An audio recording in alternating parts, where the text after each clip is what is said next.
Syed Meraj garden में शेर खुदा मौला अली अलैहिस्सलाम की जश्न वलादत की तकरीब का इनेकाद किया गया, जिसमें सूबाई वज़ीर फूड बिलाल यासीन, साबिक वाइस चेयरमैन वासा चौधरी शहबाज, मियाँ असलम, इरफान ताज, मोहम्मद नादिर, मलक जाहिद, मलक मोईद, उमर जाहिद, आबिद सलीम खान, आमिर आमिर अली, अहमद रज़ा शाह, अली जैदी, सैयद रज़ा अली बुखारी व दीगर ने शिरकत की। इस मौके पर सैयद इमदाद हैदर ने मेहमानों के हमरा जश्न मौला अली अलैहिस्सलाम की खुशी में केक काटा।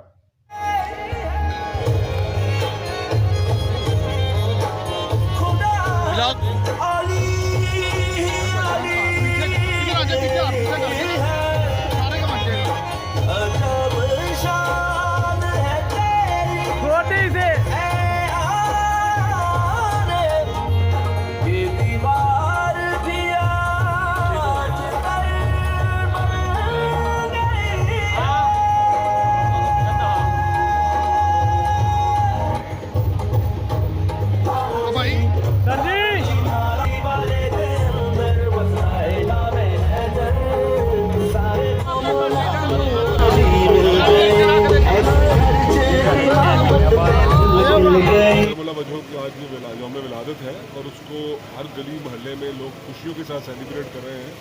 नबी अकरम सल्लल्लाहु अलैहि वसल्लम ने उनका इरशाद पाक है कि अगर मैं इल्म का शहर हूँ और दरवाज़ा उसका हज़रत अली करम वजह है, इससे हम अंदाज़ा लगा सकते हैं कि किसी बंदे ने अगर शहर में दाखिल होना है तो जब तक वो दरवाज़ा एंटर नहीं होएगा वो शहर के अंदर नहीं आ सकता। तो हज़रत अली करम वजह की एक अपनी शान है। दुनिया में जितने भी यहाँ पे लोग आए, सबसे ज़्यादा अगर इल्म नबी अकरम सल्लल्लाहु अलैहि वसल्लम के बाद किसी के पास था तो हज़रत अली करम वजह के पास। कैमरामैन फरहान शेख के साथ Arshad Ali Ansari, city one news.